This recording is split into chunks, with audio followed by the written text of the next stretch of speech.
Halo Jobro Tim. Ada sesuatu yang lagi rame nih. Lu harus kasih dia kesempatan lagi. Di atas kertas lo semuanya harusnya menang. Ada bahasan yang paling ditunggu-tunggu.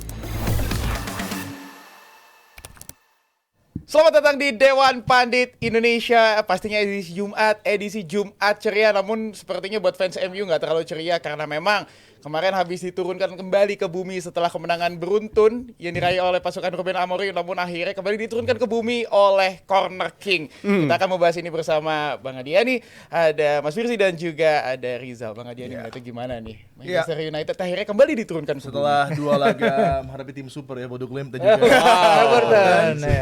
menghadapi Arsenal ya, seperti yang sudah kita duga sebelumnya akan menjadi learning curve yang sulit ya buat Ruben Amorim dan juga Manchester United. Dan bagaimana situasinya sebenarnya di first half cukup menjanjikan, tapi tentunya dengan kualitas yang dimiliki oleh Arsenal, dengan bagaimana penampilan dari Martin Odegaard di babak kedua impresif, dan juga set pieces yang kembali menjadi keunggulan bagi Arsenal dan juga bagi Jover ini yang harus mendapatkan penghargaan tentunya. Potensi menjadi PFA Player of the Year. Aksi yang memukau dari set piecesnya Arsenal yang selalu saja berujung dengan gol. Dan kembali ini bukti bahwa nggak melulu dengan open play, tapi Arsenal juga bisa sekarang menjadi tim yang begitu berbahaya dari set piece-nya. Ya, dan menarik memang sebenarnya mereka melakukan ini tanpa Gabriel, pemain yang biasanya paling berbahaya dari sepak pojok, pemain yang secara persentase itu melakukan first contact terbanyak dari situasi corner dan juga tandukan ke gawang terbanyak dari sepak pojok.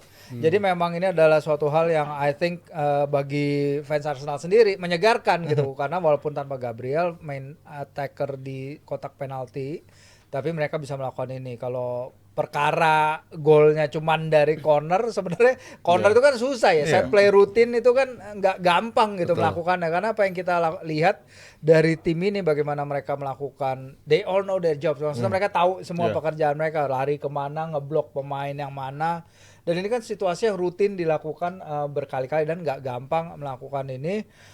Jover juga kita tahu dari masa dia main di Manchester City, dulu Manchester City kebobolan paling sedikit juga dari set piece. Selama ada dia, numbersnya proof bahwa apa yang dia lakukan berhasil, kecuali pas lawan Newcastle. Pas lawan Newcastle dia maju ke samping si Arteta, habis itu mundur lagi karena nggak ada apa-apa. Tapi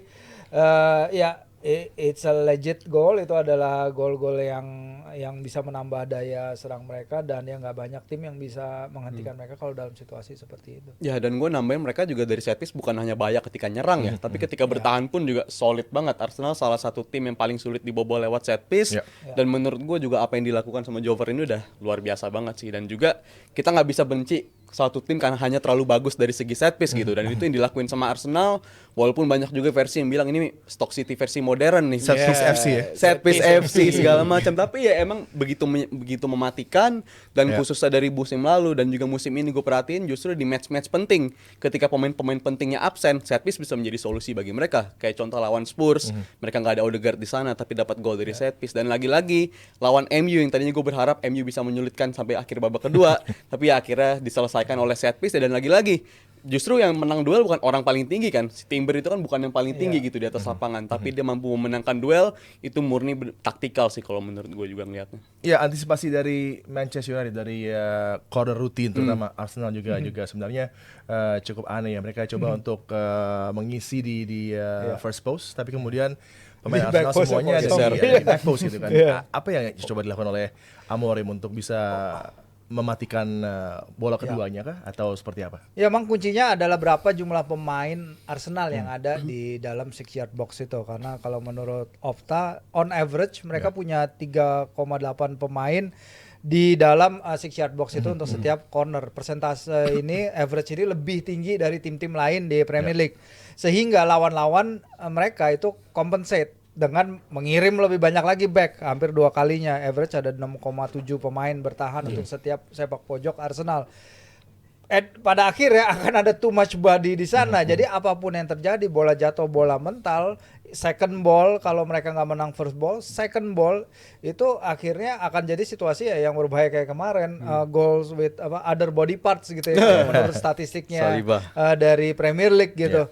Dan ini yang nggak para tim lain mungkin kebanyakan dari mereka kalau latihan set piece menyerang ya biasanya ya bagaimana set piece menyerang, tapi kalau untuk menghadapi Arsenal nih dia nggak semua tim punya jawabannya, dan menurut gue emang Arsenal dari awal musim lalu punya gol terbanyak dari corner ya. Mereka mencetak 91 gol di Premier League musim lalu, 16 dari sepak pojok. Jadi memang ya mungkin kita harus nunggu sampai Jover ditarik tim lain kali biar atau mungkin latihan sama Bournemouth yang bisa menghasil kemampuan set piece taking dari Arsenal kan di golin dari set piece. laga waktu itu ya. Iya, Newcastle juga waktu itu sama sekali lagi zero shot on goal di St. James. Itu artinya it works ketika itu, entah apa yang dilakukan, tapi Newcastle juga pernah kebobolan dari set piece ketika menghadapi Arsenal di Emirates tahun lalu. Jadi ya kedepannya emang ini adalah suatu hal yang harus dipecahkan. Tapi kalau gue ngelihat dari sisi Manchester United sendiri nih, kemarin mereka menggunakan pemain-pemain yang jarang dimainkan di pertandingan-pertandingan sebelumnya. Apakah ini memang pemain terbaik yang bisa diturunkan menghadapi Arsenal, Zal? Atau memang ya mereka masih coba-coba karena Omar masih melihat pemain-pemain yang bisa nanti dimainkan di musim depan? Ya seperti yang udah dibahas di beberapa episode DPI belakangan ya, bagaimana Amorim ini gunain ini sebagai pre-season istilahnya dengan memainkan pemain-pemain yang dicoba di sana. Akhirnya kita ngeliat Maguire lagi akhirnya di lini belakang, walaupun awalnya gue tempat berharap gitu Maguire pemain yang dapat benefit dari 3 back, karena kan dia di Inggris juga beberapa kali sempat perform dengan sistem kayak begitu. Di Leicester pun juga bisa perform juga. Jadi gue berharap dia bisa dapat waktu dan dia bisa kembalikan performnya. Tapi rasanya kemarin pas lawan Arsenal nggak terlalu kelihatan Maguire tuh bisa ngejawab itu gitu. Too slow, terlalu lambat di area belakang dan nggak bisa ngejalanin peran itu. Dan kalau gue lihat sih yang squad mereka yang finish di babak kedua itu jauh lebih bagus ketimbang squad mereka ketika memulai pertandingan. Yang mana di sana ada Leny Yoro, nggak gampang lu turun ke pertandingan lawan Arsenal langsung diceburin ke match kayak gitu, dan gue rasa cukup works. Dan untuk depan-depannya sih ya gue masih bingung juga antara Højlund atau Zirkzee atau Rashford yang harus mimpin di posisi number 9, karena sejauh ini yang pemain perform pun kayak Højlund ketika perform lawan Bodo di next match-nya di drop lagi, digantiin ke Zirkzee, dan kemarin balik lagi ke Højlund. Jadi gue rasa masih terlalu banyak perubahan dan masih akan berlanjut tren perubahan ini. Jadi gue masih belum tahu starting 11 terbaik United bakal kayak apa nantinya. Jadi emang menarik ya, karena beberapa pergantian itu Amorim melakukan 6 pergantian dari tim yang menang lawan Everton, sementara dalam game dia melakukan 5 pergantian tambahan dan ada 3 pergantian posisi nih kalau si Sky Sports mencatat. Artinya emang dia benar dia terus mencoba, dia bilang kok pas pertandingan pertama kedua dia bilang saya nggak kenal pemain-pemain ini, tapi saya akan menjadi prosesnya untuk menjalani. Dan dia kemarin bilang sebenarnya sekarang ini yang menentukan apakah dia melakukan pergantian pemain atau enggak tuh sebenarnya mungkin bukan lebih ke kaliber lawan tapi fitness, karena dia bilang itu fitness is dictating decisions. Karena dalam 2 bulan ke depan akan ada 15 game yang akan dijalani Man United hingga awal Februari, yang rata-rata itu adalah 3,8 satu game tiap 3,8 hari. Dan Amorim lagi-lagi bilang ini yang dia udah ngomongin berkali-kali sebenarnya bahwa dia tuh nggak punya cukup waktu, dia nggak punya waktu banyak untuk bikin mengerjakan PR soal structure tim, soal sistem apa-apa di lapangan latihan. Jadi apa yang dia nggak bisa lakukan di lapangan latihan kayaknya dia lakukan di lapangan sebenarnya. Jadi kalau menurut gue dia ngelihat season ini setengah musim ini emang free pass saja buat dia, walaupun tekanan melatih Man United masih ada, tapi jadi jalanin aja apa yang dia tahu sejauh ini. Iya, dengan adanya beberapa pemain yang mungkin sudah menunjukkan kualitasnya, Amad Diallo, kemudian juga Leny Yoro yang masuk langsung baptism of fire di laga menghadapi Arsenal. Dia keluar dengan mungkin grade yang cukup baik juga, one-on-one situation dia begitu menguasai. Tapi ada mungkin 2 nama, termasuk Mason Mount yang harapannya di pattern dari Amorim ini bisa berkembang di double 10 misalnya, tapi belum menunjukkan juga perbaikan penampilan. Dan juga Marcus Rashford yang walaupun in terms of goal scoring sudah mulai bahkan lebih baik dari musim lalu, tapi apakah all round game-nya ini cukup untuk membuat dia mendapatkan tempat di squad yang tentunya menjadi pilihan dari Amorim? Gue tadinya di awal musim tuh udah masukin Mount daftar coret lah untuk United ya di awal musim ini, tapi ngeliat kedatangan Amorim dan ngeliat performa dia ketika lawan Bodo, walaupun itu cuma Bodo doang, tapi lu ngeliat sesuatu yang kayaknya masih ada gitu percikan-percikan dari Mount, dan gue harap dia bakal dapat kesempatan terus. Justru dalam beberapa match terakhir yang gak gue terlalu impress Garnacho sih sebenarnya dibandingkan dua nama tadi, bahkan sama Rashford sekalipun. Garnacho gue gak terlalu impress, dan itu menurut gue bakal jadi ketentuan juga di mana posisi dia gitu. Karena kalau pakai number 10, dua number 10 juga Garnacho gue rasa nggak akan ngisi di sana gitu secara cocok. Secara wingback juga kayaknya dia nggak sebagus urusannya kayak Amad Diallo untuk bantu defend atau bantu nyerang juga. Jadi gue rasa Garnacho justru jauh lebih mengkhawatirkan ketimbang dua nama tersebut. Untuk Mason Mount gue masih berharap, dan kalau untuk Rashford menurut gue udah terlalu banyak bukti. Mungkin sampai sisa musim ini dia bisa main bagus gitu, tapi bakal balik lagi pattern yang mana dia mulai mainnya angin-anginan lagi, dan gue rasa udah terlalu banyak bukti. Jadi kayaknya 2 musim 3 musim lagi kita udah nggak akan lihat Dan Rashford. iya, sebenarnya soal main angin-anginan itu terutama body language sih. Sebenarnya body Gestur language itu gestur itu penting banget ya bagi klub sebesar Man United, hingga dia dijulukin bupati Manchester apa-apalah. Tetap main Jadi loh. kayak tetap main walaupun performanya down. Jadi ini yang harus diperhatikan lebih sih, dan Amorim kayaknya harus menyampaikan ini juga kepada Rashford, kepada Garnacho terutama ya, karena kalau things not going well tiba-tiba Garnacho males-malesan lari ngejar ke belakang kayak waktu itu dia kena marah sama Casemiro. Jadi dalam faktor ini kalau lu pemain Man United, lu tuh harus fight gimana pun caranya, fight. Lu nggak bisa main lemas, itu kan yang nggak, lu harus ya bertahan dari depan. Lu nggak bisa kayak pemain lari terus lu diemin aja. Ini yang jadi perhatian pertama fans Man United pasti sih. Kalau mereka melihat tim mereka fight dan kalah, ini pasti bisa dimaafin karena lagi dalam proses itu tadi, mematangkan skema, mematangkan sistem. Tapi unik juga ya, karena kan ini kan one of their own. Rashford Yes, harusnya tahu how to local become born player ya. United player, apa yang dibutuhkan atributnya. Tapi kok justru menjadi pemain yang justru menjadi kadar utama mungkin problem yang ada di behind the scenes ya bagi Manchester United. Dan ini keadaan yang sebenarnya sangat jarang, one of their own tapi akan di disown. Ya, biasanya one of their own, almost certainly walaupun dia nggak jago, biasa akan jadi kapten ya. Biasa akan jadi kapten.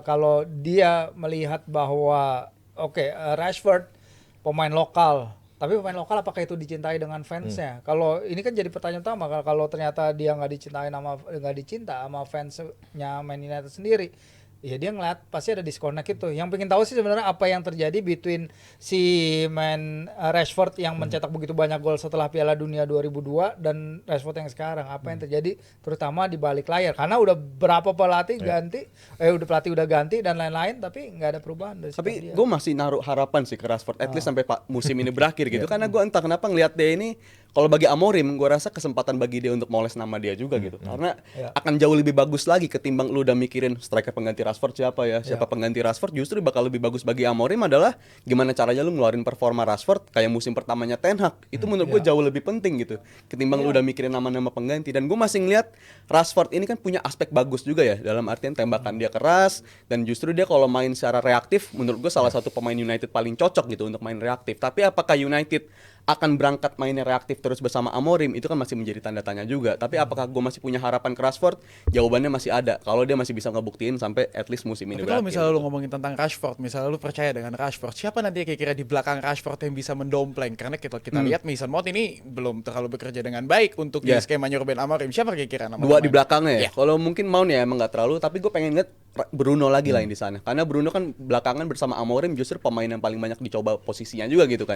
Kadang dia bagian dari 2 number 10, kadang dia jadi bagian 2 di midfield di tengah, dan gue ngeliat lebih cocok dia ngisi di 2 di atas itu sih. Dan gue rasa Bruno dan Rashford punya chemistry yang cukup oke. Kualitas mereka berdua juga beberapa kali menunjukkan bisa keluarin United dari situasi tertekan. Jadi gue masih berharap duet Bruno dan Rashford ini tetap dilanjutin lah. Walaupun Bruno juga posisinya masih tanda tanya juga. Posisi paling bagusnya 2 di depan apa 2 di tengah itu.